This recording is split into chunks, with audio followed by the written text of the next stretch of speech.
We are live.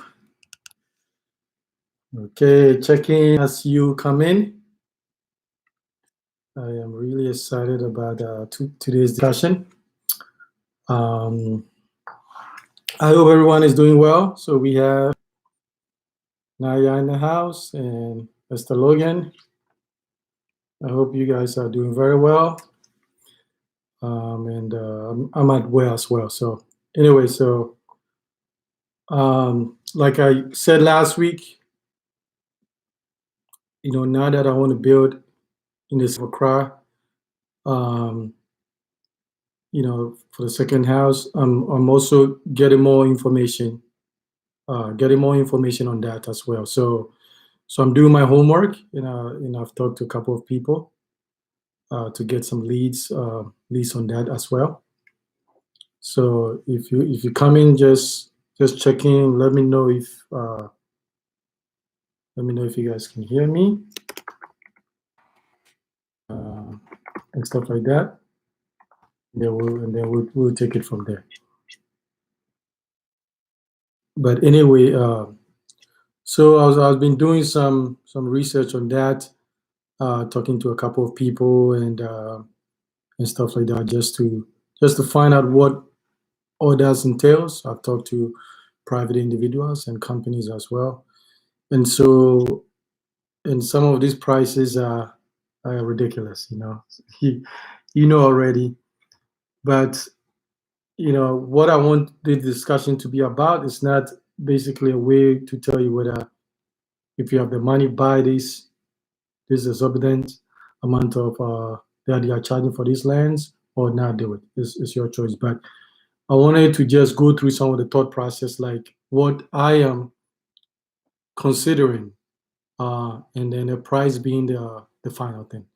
So it is fair that we are salespeople. They will try to maximize the language in a way that they can have you as a client. It makes sense to me.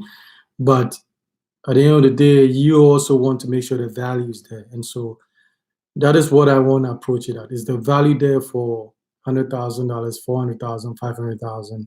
I even saw one for 2 plots for $1.8 million, right? Is the value there for what you are paying for? So that is what I want to that's what I want to talk about. So some of the things I'm looking at is the first thing, and I don't want you to look at this as like order of priorities, anything like that. Okay. So the first thing I look at is road infrastructure, right? Because if they're charging this crazy amount, right, then it makes sense if the road infrastructure is very adequate or very good, right? Because if you have good roads, you can reduce travel time, wear in your vehicle, driving comfort, reduction of fuel consumption, and also security, right? Let me give you a scary scenario. So if you live in a terrible road condition area, coming home late at night on a rugged road will slow you down, right? This can give criminals an opportunity to exploit this, right? So it's very, very important that the road, and chances are they will say, oh, it's going to be developed, this is a hard place, it's going to be developed. I mean, that is not necessarily true, because you can go to some areas that have a lot of ministers over there and the roads are still not developed. So you have to, figure it out again. Okay. Another thing I look at is also the drainage system, right? So does this area leads to flooding? Sometimes you might not know this, right? Because you are looking at it in a dry season, right? Because you don't want a situation with just like soil erosion, right, and having drainage issues, which can be a nuisance and also actually create a great deal of damage to your landscape and also your building, right? So you must get this information. How do you get this information? You ask people that live in the neighborhood, right? You ask them and stuff like that. You can get a lot of information. Another issue too you have to consider too is power system reliability, right?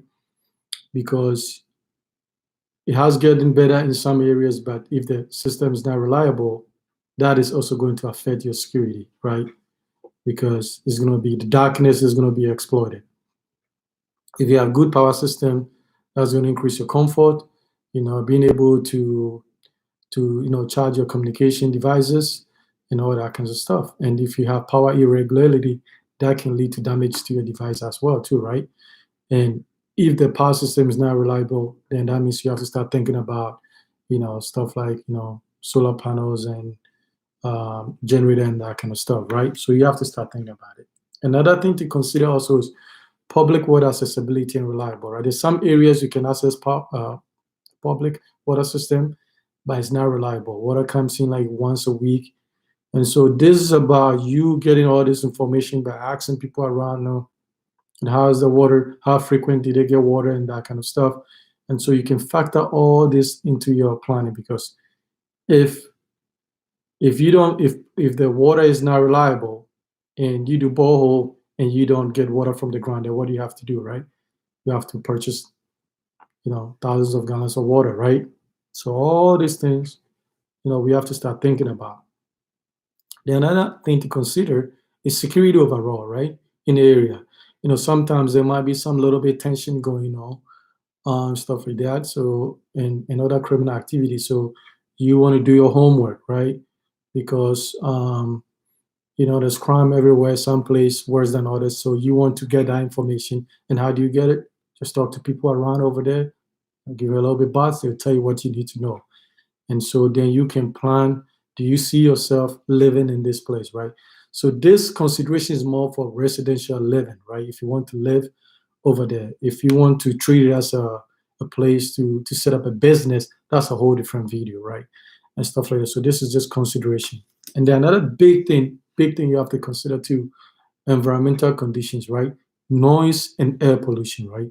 Noise pollution is like, I mean, you want to live in a residence, but somebody next door is trying to make a business, right? And this is problematic, right? You don't want to have a peace of mind and somebody's running a bar, lounge, clubs, church, or some event center, right? So then that kind of like negate the reason why you want to be there. So this is a little bit tricky sometimes, right? Because you don't know, you might build and then somebody might sell the property next door. So it's just something you want to factor in. So pollution, right? So pollution too, right? Is going to be choked. Um, traffic is going to be there and all kinds of stuff. So you have to start thinking about all these things. Then I would say finally, then you're going to look at the price.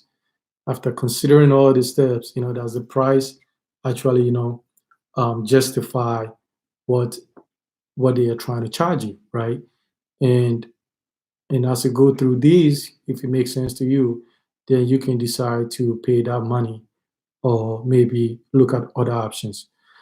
And so for me, one of the things I'm doing too, I'm looking at some prime neighborhood in Ghana, and one place I'm looking at is, so what I did was I used Google Map, I used Kotoka International Airport as my center of interest, and then I'm gonna go around. I'm going from there to about 15 miles radius. And so, and I'm looking at the traffic, right? So I'm monitoring during the day and afternoon, and you can see the traffic change. It takes 30 minutes to get to point B, then it takes 45 minutes. So I'm looking at that. And then the areas that are quote unquote potentially high end coming up in the future, what I'm looking also to, granted the roads are not developed now, but if they develop these roads and they become congested with traffic, I'm using the Google Map, I'm trying to see up to see where there's any alternative route that they can divert traffic. In some places, I'm not finding that, right?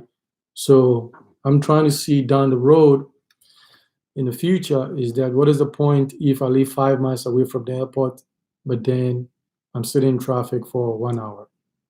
It defeats the purpose, right?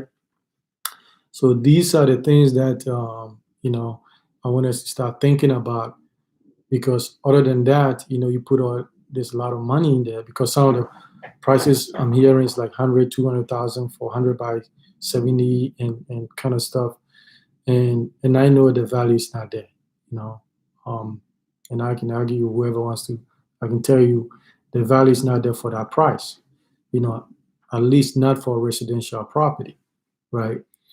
And stuff like that. So we have to factor all this thing in as we make our decision. Other than that, you put money into this thing, and then it might not meet the needs that you intended for. But meanwhile, your money is in there. They will charge whatever they want to charge. People will. That's fine. It's a, free market system, but you have to decide what are the values there, right?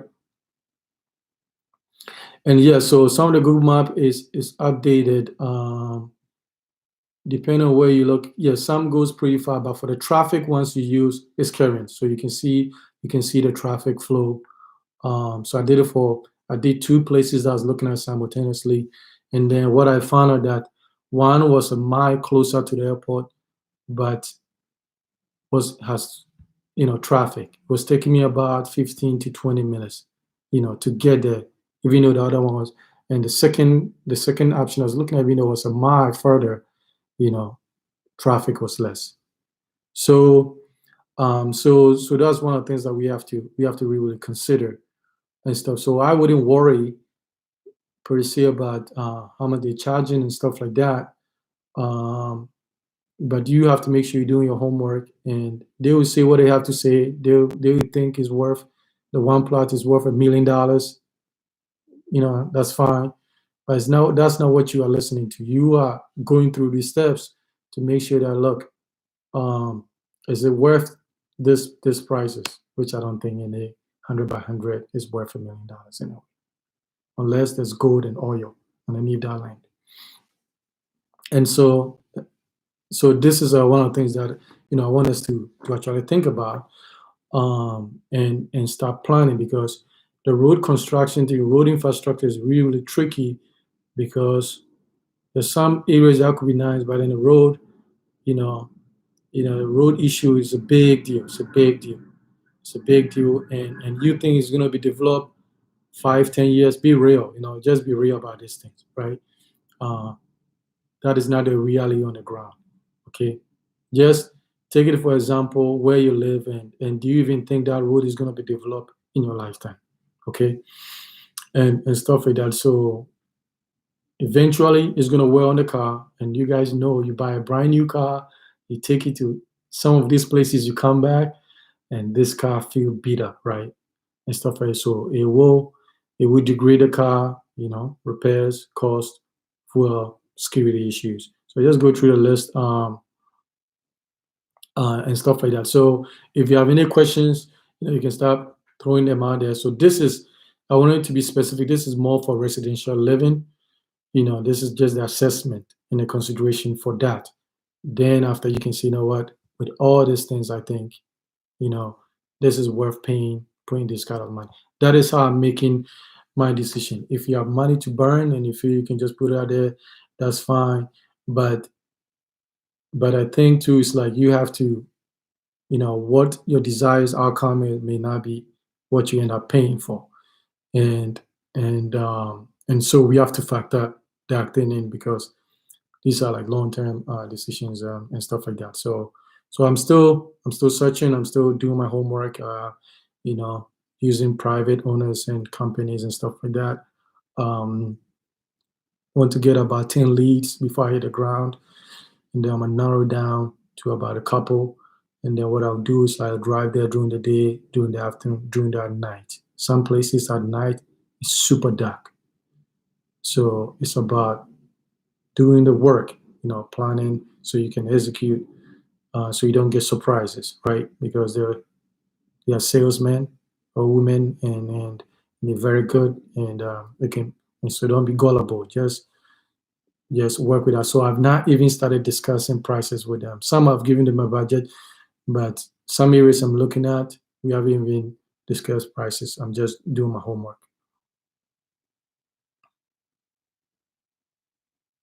So somebody said, for 100K they will go for a residential area already built, gated community, right? So it's all about figuring out what you want, and these things, building, land acquisition, everything is very, very emotional. But if you're not careful, you're gonna make some bad mistakes. So you might see an area and they might picture this dream for you, right? and you can see yourself living there. But if you're not careful, you forget some of the details that is important to you. So get excited, be motivated, and all that stuff. But you have to calm down, and then you have to go through some of these steps to say, okay, look, does this thing meet what I want? And that is the stuff that I think that you can at least consider, right? Because I'll give you the nose issue. When I was in Ghana last year, I remember this is school 2 houses down from me. The previous owner, perfect, right? Respected noise, no noise. It was very quiet. Sold it to another couple. So one Friday night, it was like, it was crazy. There's all this noise. It's like, it looks like the church activity was going on. And so I get up, look at the window. I couldn't really figure it out where it was coming from and stuff because it looks like they dimmed the light or the light was off, but I could hear the mic and the speakers and going off and all that stuff. And so, I tried to sleep. It didn't work out. I have some earmuffs, I put them there, it didn't work out. So the next day, I went to the neighborhood. I'm like, were you guys able to sleep? They were like, nah, And I was like, has this church been here or it's just me? It's like, no, it looks like you just came. So I'm like, okay. So they have the same issues. So the Monday, I think it was a Friday night. So Monday, I went to go see the owner, who I've met again. It will be the second time, and I'm not impressed uh, with the attitude. So I went to them and told them, like, look, nobody slept a couple of nights ago, and it's not right. And there's basically three options. These people will go back where they came from, or they're gonna respect everybody in the neighborhood. They're gonna not do the mic and the speakers and open the doors and windows from 10 to 5 a.m. They're not gonna do that. Or I can bring speakers because she runs the school during the day, put it on the wall, blast it to her school, and see whether the students can really, be able to digest any of the information. So these are the three options. So I think she picked the second one. Be there and calm down. You may not be able to do that um, because some of these pastors may have some influence, but for me, everybody should respect other people's peace of mind, and I'm willing to do anything to enforce that, right? So if I'm looking for places, I'll guarantee, especially if there's like a church or some event or something like that already there, I'm out. I don't even want to deal with that. So those are some of the things. Yeah, so 500K, yes. I saw a plot, I think 1.8 for 2 plots in like Jolu or something like that. And so the price is, is ridiculous, right? It is ridiculous. Because there's not like price control, so everybody's just putting in any number.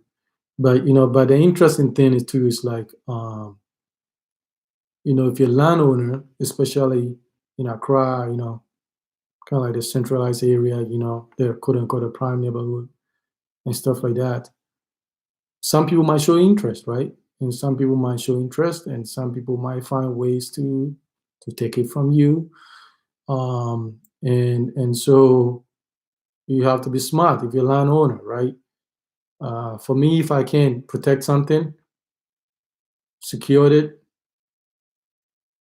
I'll just let it go. Get it for a good price, let it go, take the money. I can buy 5 times the land somewhere else and stuff like that, because there are people that actually go out there and buy conflict land because they have muscle, right? There are people like that. And the land issue is, trust me, is not for everybody. You don't want to deal with that because somebody's willing to do everything to take that land, and maybe you are not. You are not. So you have to be really, really careful. I have had land taken from family members before, and because they didn't listen, you know, they didn't have the means to secure it. And for about 4 years, I fought too secure for them. But after a while, I'm like, they have to pick up. So the next thing you know, my dad got a girlfriend, half an acre, so cheap. The guys came, is ready to do battle. I told them, look, you know, the land was here for about 6 years. You guys were playing funny games. You know what? You didn't take mine.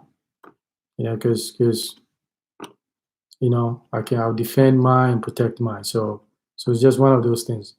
So yeah, Airport Hills, yeah. So Airport Hills, there's no land. I have some contact over there. There's few land over there, but it's like, yeah, you're gonna be paying premium over there. So I have some inside for 100 by 60 over there. So, but when I go down there, I'm gonna throw a pitch and see they're gonna bite for that price. And it's all about negotiations, right? What you put in there and stuff like that. So I have one lead over there. They bought it many years ago for 50,000 CDs, right? And chances are it's gonna be they're probably charging 10, 15 times, 20 times more than that.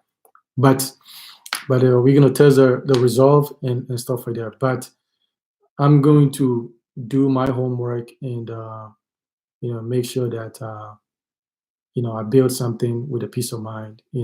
Both being able to access, being able to get what I want, and stuff like that before you cough up that money and to find out that look, the road was still never developed in your lifetime. You still have the same issues when you bought the land, and nothing really changed. But and stuff like that, better that money can be put in other investment and make tens of thousands of dollars to be coughing out that stuff like that. Okay, so that is what I'm looking about. Dodo area is nice. Um, so so I have some of first perimeter, second perimeter up. So Dodowa would be like my third period. I'm closer around that area. That's my second. Then Dodowa will be a third. So there are some Dodowa lands over there. I have actually some contacts over there. That Senate registered land and that kind of stuff like that. But then at the end of the day, this is what I would say. This is what I'm gonna look for. If I have to put my top two, for me it would be road one. Road would be one, and security two. Okay, so even if I go further and I can hit a highway or motorway without traffic, I'll take that than being 5 miles in the city and it's taking me an hour to get home. So it's just me. I don't like traffic. And stuff like that. So for me, it's like that is how I'm looking at it. The power issue, I can do generator, I can do solar. The water issue, I think I can deal with that. Um, Drainage. So my top three will be drainage. If it's drainage issue, depending on where it is, I can resolve the drainage issue by just using certain materials and also like maybe elevate the building off the ground. So I'll go about 3 feet, you know, and so that I don't have water coming into the house. But I'll do road infrastructure, security, drainage. That'll be like my top three that I look for, um, and then other things. So that would be my criteria, my top criteria. So securing the land, I've done some videos, but I'll just do summarize a little bit. So what I'm doing right now is like obviously, I go see the land. I'm not really interested in what they are telling me about the land. It's just me, okay, asking for site plan. And sometimes I bring my surveyor over there to even verify this is like 100 by 70, and that kind of stuff. Take the site plan, go do my search, right? Verify who's the person that owns the land. So I'm not even, then we come back. But what I'm doing outside, so why I'm waiting for search, I'm talking to guys in the neighborhood. Hey, what is the deal on this property? And I have some friends that have gone to Ghana that actually were in the price of buying the land and they were notified by the neighborhood's guys that the chief had already sold the land to another person. So being smart guy, he confronted the chief and said, look, there's a rumor you sold the land, and the chief was like talking on the side of his mouth. So he backed out. So use people in the neighborhood. So as I'm waiting for my search, could take a week or two. I'm gathering intelligence on the ground. What is the situation? What kind of chief is this? I'm getting stuff like they'll tell you. They'll give you all the scoop. So once I find like it's all good, and I come back, we get to negotiations, and then the moment I pay for that thing, I'm processing everything straight to the land commission. So that means you have to have money to start processing stuff like that. And I'm going to put tall pillars on each of the corners, right? And put a number on it, and then pay somebody in the neighborhood to be a watch person for me. That is how I'm going to approach it. I put him on the payroll. Say, look, anybody comes here, you deal with him, call me, right? Simple. And so they'll do that in the process, trying to get my paperwork, start with my blueprint and that kind of stuff, ready to build. And if you have to bring somebody to occupy the land, while the papers, get through, that is also that's also a good idea, to do that. So that is my approach. They will tell you whatever they want to tell you. It is your job to do due diligence and find out what is the truth and stuff like that. So, and once you do that, and if you find out they're not the people registered to the land, you don't even start negotiations. You just walk away. We just walk away. So you have the money, you have the power, so you control the shot. Okay. Yeah. So life of me. What do you want to know about East Legon? So that is the thing. So that is my approach. So I'm doing everything that I've been preaching. That will be the step that I'm going to follow. It doesn't matter if I buy it from my uncle, my grandmother, my dad, or mom. People are people. Things happen. So I'm gonna do my due diligence. So I'm buying from the pastor or the president. Doesn't really mean any difference to me. I'm going to do that, and bring a surveyor, because very, very important. Because sometimes these companies buy them. They redraw the plans and stuff like that, but they don't submit it back to the town planners, to the land commission. So then what is happening is, you go in there with your old site plan and the new site plan, and then they don't have anything, right? So then you start getting to all kinds of stuff. So it's about, yeah. So I've looked. I've made East Legon Hills. I've looked at it. I was down there. I check out some properties over there. The road. My only two concerns about it is, it's too curvy. Which is very problematic for me in a lot of reasons. The thing I like about Kasua is that when I'm coming home, as soon as I hit a highway, straight, and then when I'm coming home, everything is from me. I don't have any curves. I can see about 300 meters straight, and so if anything is on the road, I can plan how to deal with that. I don't want curvy corner. You cut it, and the next roadblock or something like that. So I've looked at it, but the issue then is my projection. The roads are it's okay, Ghana standard is okay, but one of the problematic things I found about East Legon Hills was when you look up, there's no any if that road is fixed, there's no any access road. I mean, like, big enough if you want to get out of traffic and stuff like that. It's pretty much you stuck on that particular road to where they are selling these lands. And so if it's developed, it's going to be traffic heavy and stuff like that. So that is not my first choice for me. I'm having ruled it out, but it's not my first choice. And that is one of the areas that I was looking at the traffic to see the traffic flow. And it gets a little bit, it's closer. I think it's about it's closer more to the airport than the other location I was looking at. But traffic. I mean, as of now, traffic is still there. So, but I'm not ruling that out yet.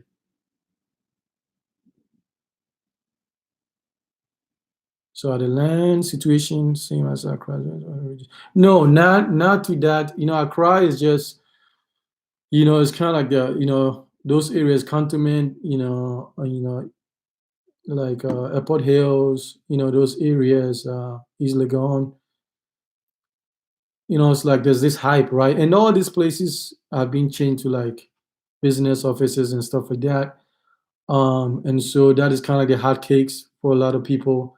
So that's why the pricing is so inflated, and stuff like that. So, but once you start going outside, it's more reasonable to even cheaper. Um, so on average, how long does it take to transfer title deed and stuff like that? So the quickest I have seen, 6 months when they do the expedition process, which is not available for everywhere in Ghana, or not even with Accra. Some place you can do expedite process. Other than that, when I did mine, I push it, so I got it 8 months, which is very quick in today's standard. But people, I would say, on average, are getting back a year and a half. But it's something that you have to be following through. You can't just submit it and go home. I was checking mine like once a month, right? Figuring where things are and doing what I need to do to move the process forward. But so the quickest I've seen, 6 months to, and some have submitted 2 years and they've never even gotten it back. So it's about being proactive on that and stuff. So if you have any questions, you can put it in, and it doesn't have to be related to this specific. Can be other things related to your project, and stuff like that. And before, like, we wrap it up. Anyway, so that is my take. That is my take on that. Is to always, everything has a price, but you want to make sure the value is there, right? So they can sell it for whatever they want, but the chances are, when you start breaking this thing down, what I'm finding out is that the value is not there for the price of land. That's what I'm finding out, and stuff like that. So, and they themselves may not have, you know, and one of the cool things too is, like, drive there at night, you know, drive there at night to that location. And some places, when you go there, it's so dark. And so you have to, don't be afraid to get involved, and just, do the homework and understand these things and stuff like that. And don't go on just impulses and stuff like that. So you want to get a scope, what the rainy season is like, security situation, the road, the traffic, the noise pollution, the water, the power issue, and all that stuff. And then you consider all that stuff, and if it's still worth 100,000, then you cover up the money. You know. Do you think the inflated house prices will check to Ghanaians, or do you think they will continue to rise through time? I think, because there's a point, right? There's a point that, because even these prices, how many people can really pay, right? So I think greed has gotten involved. So they'll keep pushing it, but eventually it's just going to be out there. Nobody's going to buy, or because a lot of people cannot cough out with the money, and some people that can cough out with the money with sense don't want to do it either. So you're only gonna it's only going to sit out there. And the interesting thing too is funny, because they die, and the person that inherit the land will just sell it for cheap. I mean, it's just like that. So at a certain point, it's like, because what is average income in Ghana? Even a high end income, if you don't have a business, you can buy this stuff. You can. So is point something percent of the people that can do it. And so eventually it's like, I don't think they're gonna sell all of them. It's gonna, and some people don't care. They'll hold on to it till something happens. But you get to a point that nobody's gonna buy it. and then what is it, and so that is this. That's what it is. Farming land. Yes, yes, yes. Farming. It's like the farming stuff. I got to do a series about that. It's a big deal. It's a big deal. Um, but I think the biggest thing is logistics. So I'll do a video about farming because that's one of the things that I'm entertaining about. But I'm getting a lot of information on that. So that will come. Salif, that will come later down the road. But that is a big deal. That is a big deal. Very, very big deal. Um, yeah, yeah. So the seller, yeah. So do you think the seller buyer prices contribute to inflation? Yes. Yeah, to some point. But I think what the inflation of these prices is, I can say, is great because they themselves, if you push, they can't really articulate to you why they think that land is worth that much, right? So it's just one of those things that people are charging it. So they say, hey, if they charge 100, maybe I can get 150, right? But they cannot really tell you what they will say. This is what they will say. It's a nice neighborhood, it's like growing, it's prime, and then, if the roads will be done soon. So that is what they're telling you. But they cannot really break it down and justify why that plot is 100, 200,000. They can't really. They can't really. So it's just when they think it's scarce, right? And so people are just pushing it for whatever they can get. And somebody will come. Yeah, it's possible somebody will come and pay for it. I mean, people do go by that. But for some of us that like to think a little bit, um, I think the value is not there for most of them. For the prices they are charging, I don't think the value is. And I'm all for making profit, make profit. But it gets to a point that it's like, that's a whole different thing.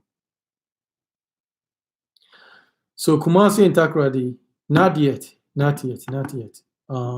I've looked at, if I go, so I've looked at Cape and I've looked at Eastern region. And when I went to Kwewu, really, really fell in love in that place. So, but I have not, and I think I need to make a Kumasi trip. Last time I was there was like 5 years ago or something like that. So I need to make a trip to Kumasi.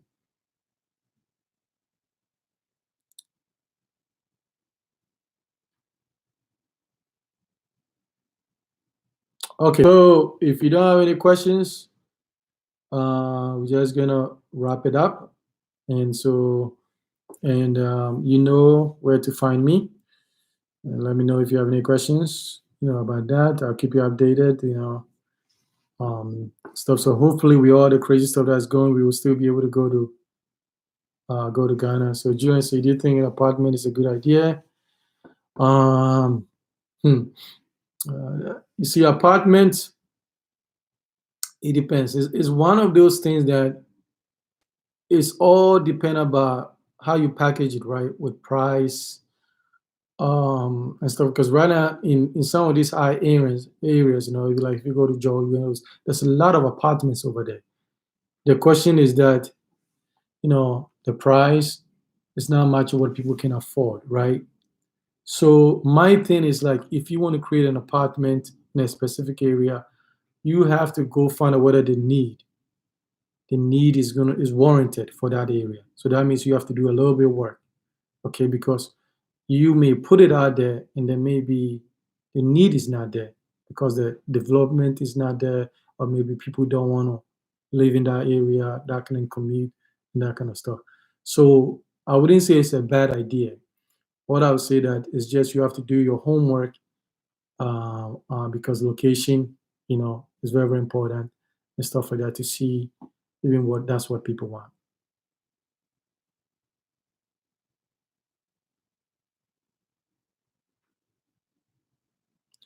Well, it can be so affordable, right? So and people are making some money, right? So it depends. It depends. And for the expat, some of us are beginning to want nice things. So I've seen plays for $300 a month, $500 a month, $1,500 a month, $2,000 a month. So you have to decide how you want to go about it. Is the apartment for high end, middle incomers, like, or low income stuff? So you have to decide what target market you are going for. If it's high end, then obviously location becomes really a key, where it needs to be and that kind of stuff. If it's low end, location is not really a big deal. It becomes less important than high end. So it depends what you're trying to target, right, and stuff like that. And then do you want to do, and also, like, I also think too, like, if I do it, if I build an apartment, what I'll do flexibility for the rent. So I'll do like 6 months.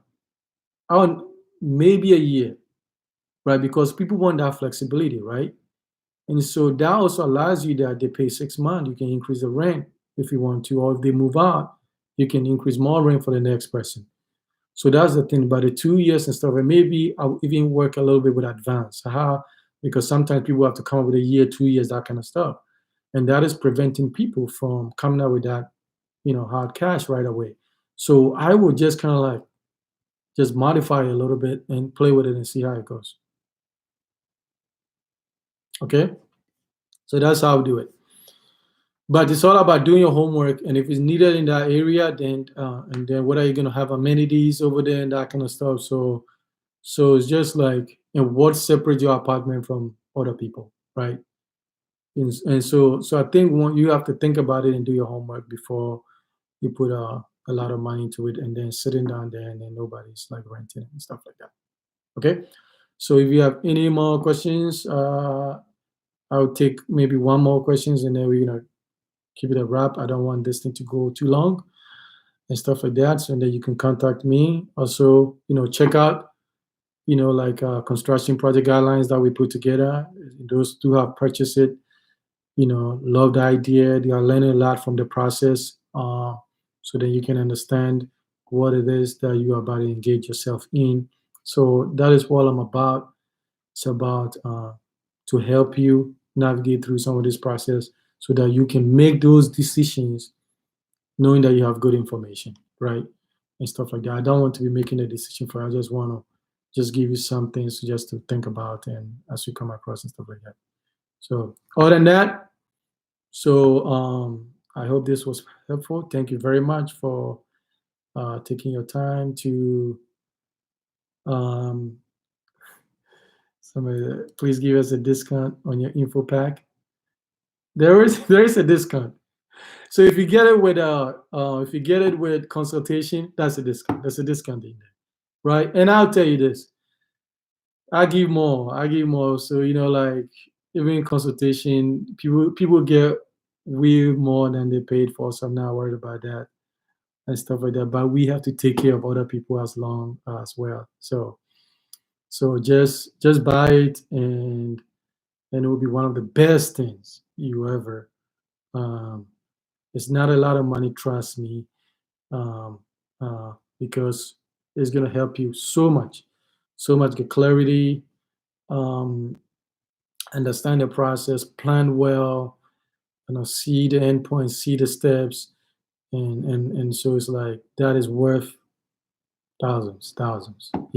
So just get it. The value is there. Is worth more. Okay. All right, so I'll wrap it up. Thank you, everyone. Thank you very much for tuning in. I will bring you another video when it's necessary. Other than that, be smart, stay safe, stay positive. Um, you know, Winners always find ways. Always remember that. All right, thank you.